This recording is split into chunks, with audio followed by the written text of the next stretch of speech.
Welcome back, YouTubers, to another Smackdown review with me, Mr. Parkin, on behalf of the British Fist, the video where I talk about Smackdown and the events from Raw this past Monday on the road to WrestleMania. It's funny to think, though, that WrestleMania is actually in 9 days. I mean, damn, it doesn't seem like that long since Royal Rumble. It doesn't seem like that long since WrestleMania 29 happened. You know, time really flies when you're a wrestling fan sometimes. And hopefully this review will fly for you as I talk about some of the things happen from Raw and, of course, Smackdown, like I said, on the road to WrestleMania. Any comments you have on anything I say in this video or anything that's happened this week in terms of WWE, please let me know down in the comment section below. And let's get flying with this review. So, fresh off of getting slapped by Stephanie McMahon on Raw and also ripping his jeans in the process, we opened up with none other than Dave Bautista. You know, it's kind of fitting that I talk about Raw here because this kind of felt like a Raw segment because you had Batista coming out and then Triple H coming out, announcing a match for the evening. Kind of felt like a Raw opener to me. Triple H and Batista in the same ring. But you have Batista coming out saying fans begged for him back and now he is back. They boo him and cheer for Daniel Bryan. How in the fuck does that make sense? He'll walk out of WrestleMania 30 the new champion no matter what. That's right, all you Daniel Bryan fans. Batista won the Royal Rumble for a reason. He'll probably win at WrestleMania because he's in the Breakfast Club and Daniel Bryan isn't. We had Triple H coming out as well, and this was kind of good, the jaw-jacking between the two. I found it was very interesting that Triple H, 2 weeks before WrestleMania, is asking where the animal is. You know, he hasn't really seen much of the animal instincts in Batista. And this, you know, they basically were doing this work shoot stuff with him going off to Hollywood and coming back, etc. That was quite entertaining, especially when you're a fan such as myself who knows a little bit about the insides of the business, etc. Maybe not to a casual fan, but that's their fault. You know, and also we get the announcement that Batista will go one-on-one with Sheamus, who Triple H did actually say reminded him of a hungry old Batista, which I thought was quite a good comparison for Sheamus, and I was looking forward to seeing that match. It's one of the matches that I quite wanted to see with Batista coming back.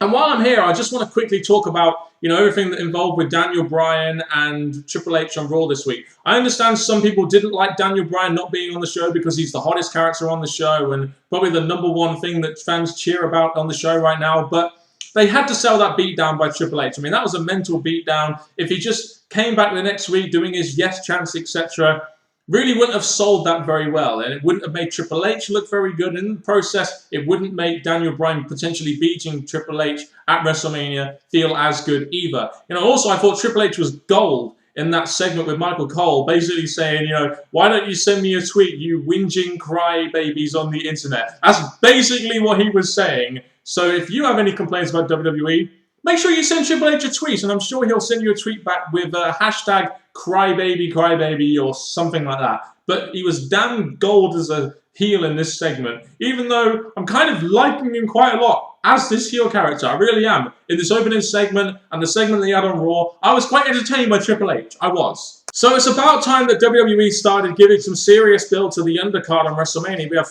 what, 5 or so big matches on the card. We need some smaller matches which are going to act as the glue on this WrestleMania card between some of the bigger matches, in my opinion. One of the bigger ones of the undercard is going to be Shield versus Kane and the New Age Outlaws. And, you know, on Raw, they had the Shield get their revenge on Ryback and the Real Americans by pretty much beating the shit out of them on Raw this week. That was because of what happened last week on Smackdown when they got a tag team title shot, you know, in response to Kane, you know, saying that they would help them beat down the Shield. And here they got their revenge on 3MB, you know, for what it's worth, because how can you really get revenge on a faction that no one actually gives a shit about? And then later on in the night, they faced Ryback and also beat them as well and beat down Ryback. So they're making the Shield look really strong here, booking them quite well. And for the second show in a row, Kane and the Corporate Outlaws come out in suits and observe the match. That is pretty much what they're going to be doing because they're pretty corporate right now. So at least, you know, a lot of people may have wanted to see these guys in the triple threat at WrestleMania.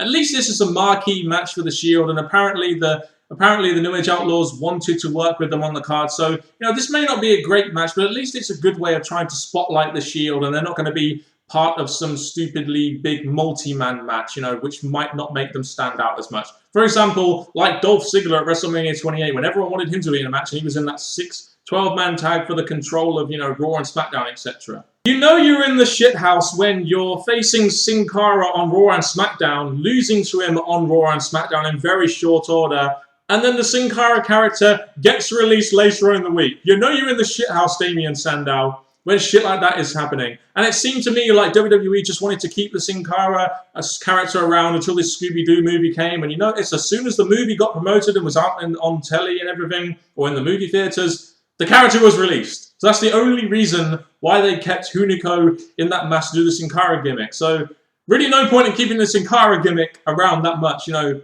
It was a whole botch fest, let's face it. We had Goldust versus Fandango 2. No major botches here, and Fandango gets the win.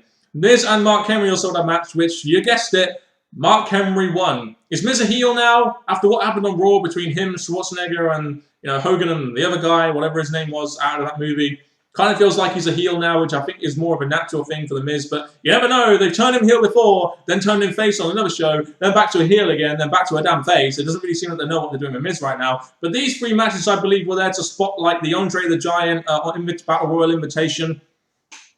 And like I said, at least there was no botches in the Goldust Fandango match. And, really all they can do going into WrestleMania to spotlight this match is to mention it every now and then, show the trophy, and have a couple of the contestants in there having some matches, which is what these 3 matches did on SmackDown this week. Was anyone else surprised when Sheamus versus Batista was the hour main event? I must admit, Batista on SmackDown has not really been in a main event as a singles guy yet. He really hasn't. And it's kind of surprising, really. You had him win the Royal Rumble. He's going to be main eventing WrestleMania.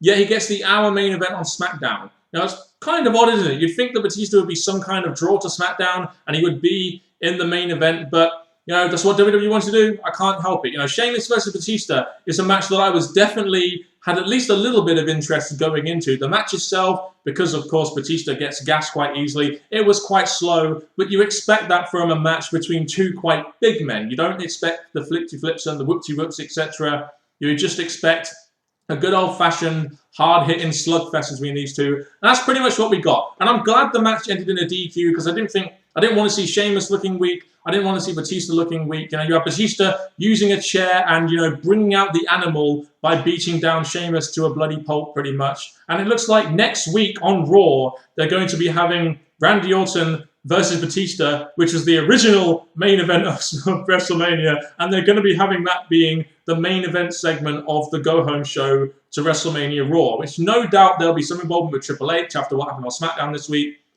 And of course, Daniel Bryan as well. But the match between Sheamus and Batista, I wasn't expecting anything great, because let's face it, we don't want to see the best they have to offer us on free TV. We want to save that for a pay-per-view. So it was fine to me. And I like the whole story about, him bringing out the animal, even though it didn't really feel like he was bringing out the animal, Batista. Didn't really feel like Batista was really that bothered. That's just kind of how I felt about it. 2 pieces of news I want to quickly talk about from Raw. One of them is kind of like that high on level of importance, and the other one is kind of like, down below the camera level, kind of level of importance. Yes, penis level, pretty much level of importance, which kind of fits into that because usually I use the segments that these people are in as a piss break. The first piece of news I want to talk about is Scott Hall, Reza Ramon, being in the Hall of Fame. I'm glad, because Scott Hall has had a lot to overcome, into 2000s, going into 2010, 11, 12, 14, etc. And he's finally overcome his demons now. And I'm glad to see a guy like Razor Ramon, Scott Hall, in the Hall of Fame, who was a big part of WWE through the early 90s, going into the mid-90s, and then played a massive part in WCW, overtaking WWE in the ratings for 80-odd weeks. So, much like Kevin Nash, Hulk Hogan, he is a very pivotal star to that Attitude Era. So I'm very glad to see him in. And this Hall of Fame this year, it's one of the best Hall of Fames we've had, which I think is very fitting for WrestleMania 30, in my opinion. A big WrestleMania needs a big Hall of Fame class. So I'm very happy to see Razor Ramon in the Hall of Fame. There's also going to be a Vicky Guerrero Invitational where all the Divas will go after AJ Lee's Divas Championship. Eva Maria's in there, Tamina's in there, and they're kind of teasing some stuff between Tamina and AJ Lee. So maybe this will be the time, when they have, Tamina maybe win the belt from AJ Lee. Maybe Naomi will win the belt from AJ Lee. Maybe Eva Marie will win the belt from AJ Lee. Maybe AJ Lee will win. We don't really know. There's like 15 Divas in there. But one thing this WrestleMania is doing quite well, in my opinion, it's getting everyone on the card. You know, I'm guessing there'll be loads of people in the pre-show playing little parts here and there. There's 30 people in the Andre the Battle Royal, you know, Andre the Giant Battle Royal Memorial thing. So that's going to include a lot of superstars. This Divas Invitational thing is also going to include 15 Divas. So they're trying to get everyone on this WrestleMania card, which at least will give them all a payday, if nothing else. So on this week's edition of SmackDown, the Usos faced the Real Americans, and the Real Americans got the win here. And while that may kind of deduct a little bit of momentum for the Usos, you know, they picked up a bit of a head of steam. And if the Real Americans are going to look like legit threats in that Tag Team Championship match, which also includes them, Ryback and Los Matadores, and for some reason, you know, not Goldust and Cody Rhodes at WrestleMania, they really needed the win here, in my opinion, because really, they don't really have that many wins to their name. And to be honest, the Real Americans are probably the most legit threat out of those other three tag teams to the Usos Tag Team Championships. So, in my opinion, they really needed a win here, especially as they tried to, you know, promote Cesaro a little bit, and maybe a feud between him and you know, Jack Swagger, which may happen after WrestleMania. For all we know, maybe they'll turn him face on the Raw after WrestleMania, where they know the crowd is going to be massively hot for a guy like Cesaro. But like I said, really, really needed a win, the Real Americans, because they've been losing a hell of a lot lately. I guess the best way for me to describe the main event of Raw is if you've seen this segment, you've seen pretty much every Undertaker segment on the road to WrestleMania. You know, secondly, you would think that WWE would want to try and put some heat on the heel here, especially when that heel is Brock Lesnar, who is a legitimate threat to the streak. You know, the way they built this up right now, you wouldn't think that Brock Lesnar is a legitimate threat to the streak at all. And there's pretty much no heat on the heel because every time them two have been in the ring, Undertaker, despite mentioning the fact that he's getting a lot older and that he's not the dead man anymore, etc., they're still putting him over Brock Lesnar every damn time. You know what this makes me think? It makes me think that, you know, Brock Lesnar has no chance of winning at WrestleMania, and Undertaker is just going to continue on the streak, which is bad enough in a sense that we kind of know Undertaker's going to win, but we need to be able to suspend our disbelief at least a little bit in Undertaker WrestleMania streak matches, and they really haven't done that with Brock Lesnar. It's so simple with Brock Lesnar. Book him as an ass kicker. You know, maybe they're not doing this because they're afraid he might hurt Undertaker on the road to WrestleMania or something, but in that case, don't have them touch.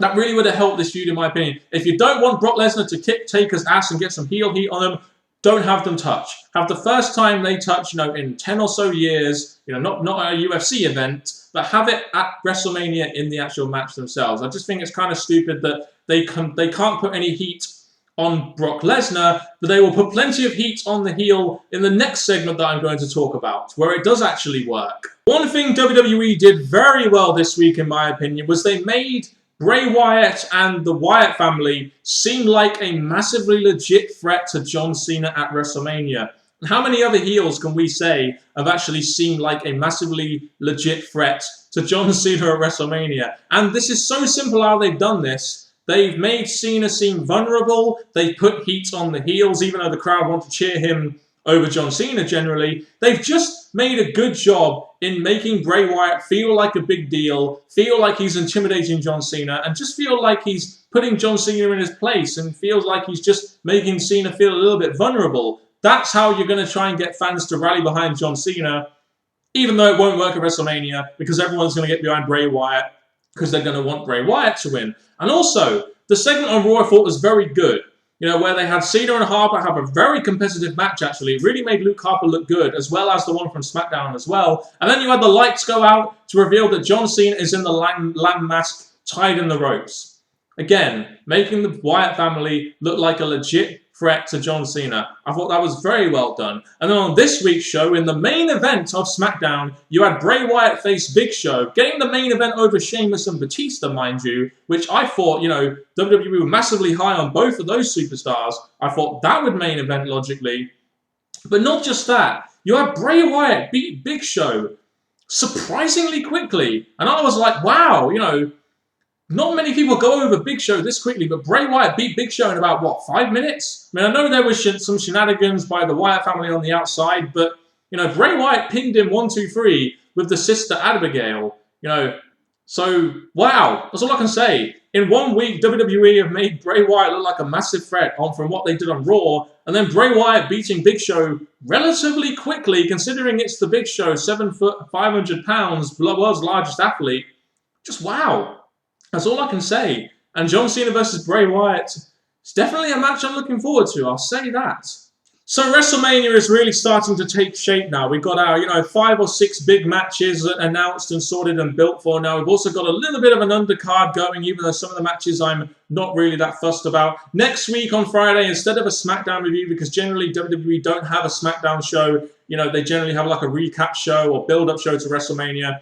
Next week on Friday, me and NJ are going to be here for our WrestleMania 30 preview, so make sure you check that out. But like I said, the road to WrestleMania so far is looking pretty good, which considering about a month ago, I really wasn't that high on the show, but what they've done with Daniel Bryan, etc., has made me feel a lot better about the show. And, the stuff they've done with Bray Wyatt this week, damn, they're doing a good job at making this character feel like a big deal. It's kind of unusual, isn't it? Because usually WWE don't usually do this with a heel character against John Cena, and then they'll just get swept under the rug. But no, Bray Wyatt is feeling like a big motherfucking deal right now on Raw and also on SmackDown. If you have any comments on the show, which I thought was pretty solid this week, I'll say that. Let me know down in the comment section below, and let me know your thoughts on the road to WrestleMania. Thank you very much for watching this review. If you have, I'll be here same time next week, only with NJ. Also, make sure you check out my NXT review I did last night as well. Thank you very much for watching once again, guys, and goodbye.